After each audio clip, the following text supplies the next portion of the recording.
Hey there guys, and welcome to this week's episode of Matthew Rani Presents, and today I'm going to be continuing my Regeneration review series as I'm going to be reviewing the third Doctor's final episode, Planet of the Spiders. So sit back guys and enjoy.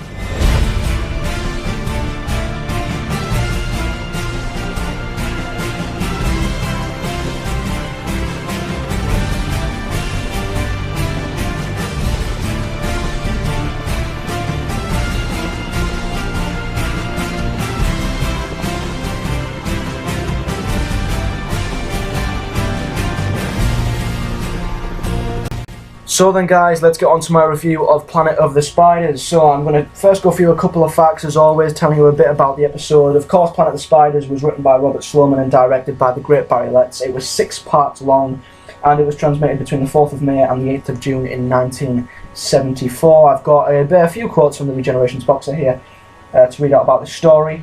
So Planet of the Spiders, as well as being the first story in which the term regeneration is used, yes, this was the first time regeneration had been mentioned, Planet of the Spiders is a story that embodies almost all the elements that made the Third Doctor's era so memorable. As well as units, there are gadgets, trips to an alien world, monsters, action, and an epic chase, misguided humans, moralising, and the paying off of several narrative strands.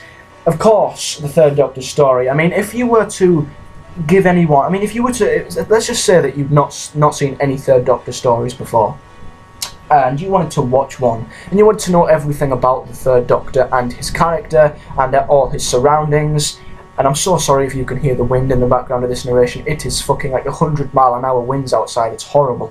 But yes, if you were to have watched any story to sum up the Third Doctor's era, it would be this one. I mean, it was very rare in the classic series that a Regeneration episode actually kind of was a celebration. I mean, in the modern series nowadays, we see it all the time. You know, the 10th Doctor's final episode, The End of Time, that was a tribute, and that kind of summed up all loose ends in his story and his tenure in The End of Time with the Master and everything. And if there was one Regeneration episode to sum up story arcs, it was the 11th Doctor's. Time of the Doctor summed up every single loose end possible.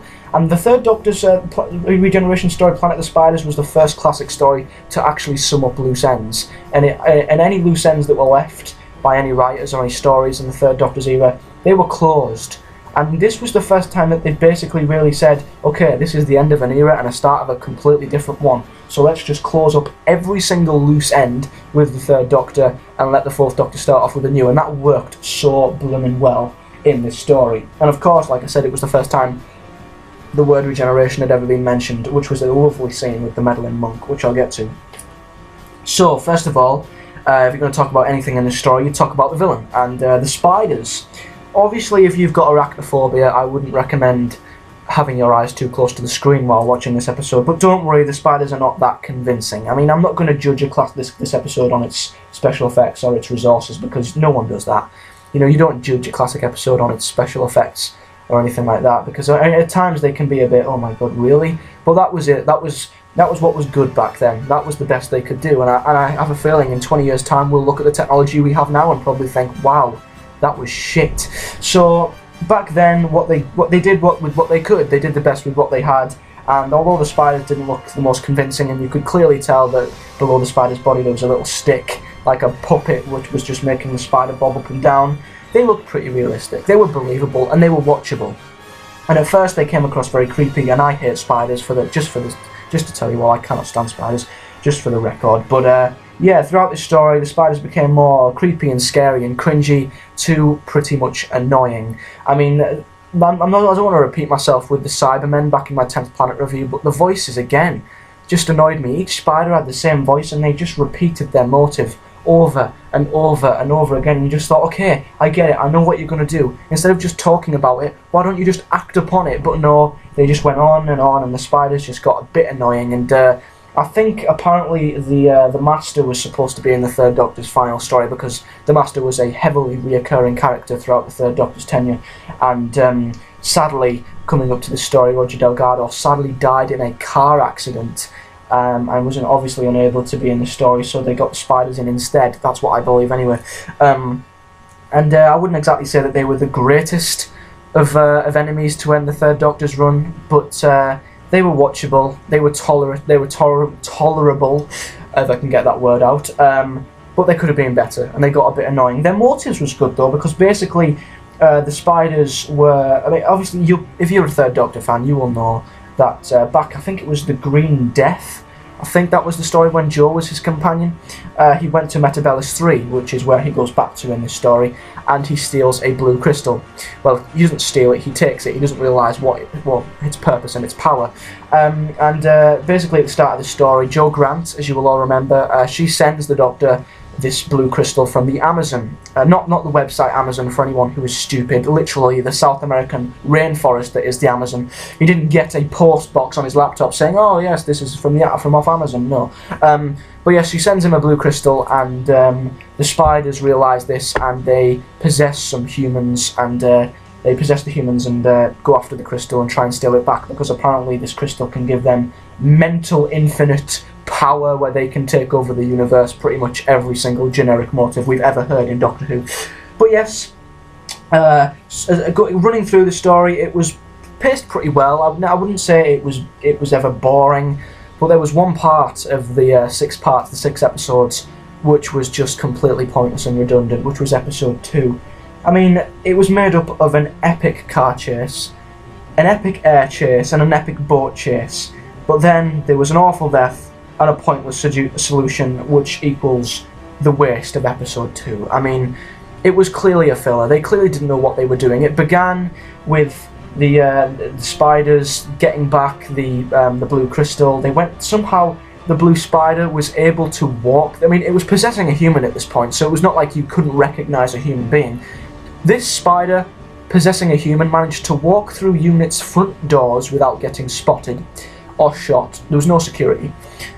Completely knocked Benton over like he wasn't even there, then used its telekinesis to take back the blue crystal, which in itself seemed very far-fetched and unrealistic, considering UNIT was probably like the Area 51 of that time, and yet they could just walk through the front doors and steal the blue crystal, of course. That then led to an epic car chase. It sounds awesome. Basically, the spider that was possessing the human nicked a hovercraft, then ran off in the hovercraft. The hovercraft was getting chased by Bessie, Brigadier and Sarah Jane Smith, and chasing them was the Doctor in a helicopter. Chasing him was a policeman in a police car. It was like a freaking action movie. This then led to the possessed spider stealing a helicopter, and then the Doctor and Sarah chase after him in a freaking hovercraft. It was all going on. I felt like I was watching James Bond, never mind Doctor Who. Then that led to a boat chase. The Doctor, jumps on I can't remember what they're called now, the Hydras or whatever they're called, which can hover across land as well as water. He nicked one of them and chased after the possessed spider in a bloody yacht. So after this epic build-up, this was 20 minutes long by the way, they've chased the spider in the countryside with Bessie and a helicopter. They then chased him through the air in a hovercraft. They then chased him across a fucking lake in a boat, only for them, at the very end of the episode, for the Doctor to finally catch up with the spider. The spider disappears. Literally just dissolves, evaporates, gone. The spiders have this power where they can just evaporate and teleport somewhere else. Why the hell couldn't the spider have just evaporated somewhere else as soon as it picked up the crystal? No one's seen it pick up the crystal. There was no buggers friggin' being security in UNIT. It could have walked in the front doors and walked out just the same. But no, it decides, you know what, instead of just disappearing and using my teleport and teleporting away, no, I'm just going to nick a hovercraft, then I'm going to nick a helicopter, then I'm going to nick a boat. It just seemed as if 20 minutes of chasing after this bloody spider, it disappears. All that intensity and all them epic chases just came down to absolutely nothing. Rant over. Episode 2 was pointless and probably the biggest letdown in the story. Moving on.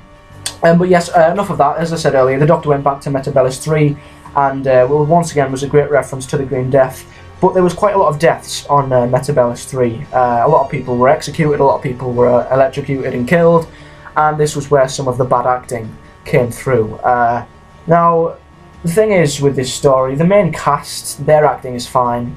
John Pertwee's acting, phenomenal. Sarah Jane Smith probably had the best performance in the story, but everyone else was just awful. I mean, some of the deaths, some of the people were getting electrocuted, and this was a recurring thing in the classic series. people would get killed and then they'd have a delayed reaction.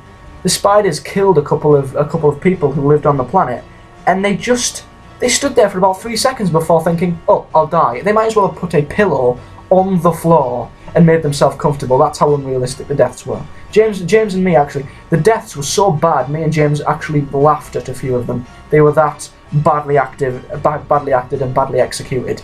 I mean, that is another letdown in this story. The acting at times was just awful. It was laughable. That's how bad it was. And then we met a very, very important character who I'm not going to go into too much detail about because he's a huge character. He has such an impact on the story, but his name is Campo, and the Doctor has knew him since he was a very, very young boy. He was a massive part of the Doctor's upbringing when the Doctor was learning the crafts of Gallifrey, but he had a massive impact in the story. You'll probably recognise him in the Third Doctor's regeneration, but he had a massive impact on this story, which was amazing. I mean, I think if there was one thing to redeem this story, it would be the ending. I mean, this story summed up the Third Doctor, and so did the ending. It was so heroic, the way that he was content with it. He was content that he had to do this certain thing, and he knew what the consequences were, and he was so content with it. He was so brave, and it just summed up the Third Doctor in a nutshell. And this story really made me become more attached to the Third Doctor.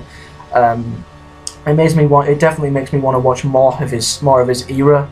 And like I said, if there's any man out there who wants to check out the Third Doctor or wants to know anything about him, this is the perfect story for you. His regeneration, at first glance, as we've said before in various countdowns and stuff, it wasn't as emotional and as memorable, but once you've watched the build up to it, like with the War Games and the 10th Planet, the regeneration's a lot more dramatic and emotional, and it was the perfect send-off for the Third Doctor. So I'm going to conclude now. I've got a written conclusion here and my overall thoughts on Planet of the Spiders. So without any further ado, let's conclude. Planet of the Spiders was an enjoyable 6-part story embodying everything we loved about the Third Doctor and his era. It had vintage Third Doctor gadgets, vehicles, and of course, kick-ass karate. The story at times slowed down and lost its intensity, but made up with that a fantastic ending. Although at times the acting was bland and the spiders became repetitive and boring, this was the perfect action-packed heroic ending for the Third Doctor. I highly recommend this story to anyone who is looking to get into Jon Pertwee's Doctor, as this story summed up his entire era in a nutshell. It was far from perfect, but this was an extremely riveting watch. I give Planet of the Spiders a 7 out of 10. So without any further ado, guys, before I go, I'm going to answer a couple of comments from last week's episode, which was, of course, my review of the War Games. Doctor Who Freak HD says, after watching this serial, do you think you would watch more Patrick Troughton? Yes, I definitely do, without a shadow of a doubt, because the War Games wasn't my first Patrick Troughton story. The Enemy of the World was my first Patrick Troughton story, and that was freaking unbelievable. I've also seen other stories like Tomb of the Cybermen, and I think Patrick Troughton's era was probably the most, well, it's definitely up there with one of the most consistent of eras when it comes to each Doctor. So I definitely think it doesn't matter if the War Games was my first or my 31st.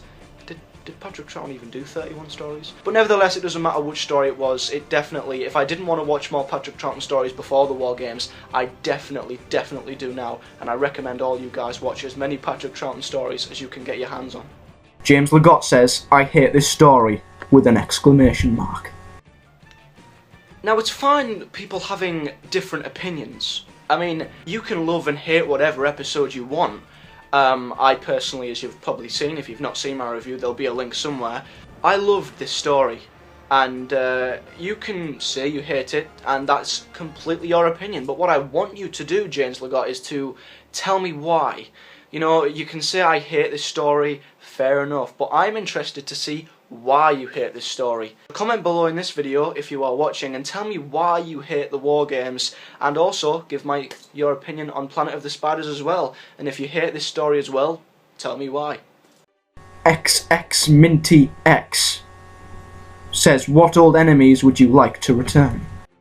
There's quite a lot of enemies that I'd want to come back. I mean, countless enemies. I think if Doctor Who is going in more of a classic route, which according to Ben Wheatley it is, then I definitely would want a lot more classic monsters. I think Omega is definitely one that I want to come back. Valiard should be mentioned again. I really want a story with the Sea Devils, because I think the Ice Warriors coming back, that was a moderate success, so I think bringing back the Sea Devils, maybe the Axons, possibly Asylon. There's so many. There are countless classic monsters that I would love to come back. The Yeti, the Celestial Toymaker. There's loads, absolutely loads. So there's plenty of old enemies that I want to come back, and if you want to see us discuss this, actually, we did a live discussion. There should be a Doctor Who and Sherlock live discussions playlist on our homepage. Go and watch What Is Up With The Weather. It's like 100 miles an hour outside, it's distracting me. There should be a playlist on our YouTube homepage where you can check out our discussions, and I think our first discussion, which was Series 8, I think that was the one where we mentioned what enemies we want to come back. We've mentioned it tons of times, so check out a few of our videos and you should find it. But yeah, definitely Axons, Omega, the Celestial Toymaker, the Yeti, countless enemies. I'd rather see old enemies from the classics than the Daleks over and over and over again. So then guys, thank you for watching this week's video. Don't forget to drop a like on this video, subscribe to our channel if you haven't already, and please do comment below your view on Planet of the Spiders and the Third Doctor, or anything else you want to talk about in the comments below. And as always, I will try and answer as many of them in next week's video, which will be a review of the Fourth Doctor's final story, Blogopolis. Obviously, if you want any updates on the channel, go to our website, a link's at the bottom of your screen right now. And also guys, do not forget that there will be no live discussion this Sunday. The reason why this episode of Matthew Presents is on Thursday instead of a Friday is because it's my 18th birthday tomorrow, and it's James's birthday on the Sunday, so there will be no live discussion this weekend, and there will also be no episode of James Presents on the Monday. So guys, all I've got left to say is have a great weekend. I know I will, and I'll see you guys on Wednesday for the next episode of our 12 Doctors Countdown. Have a good weekend, guys.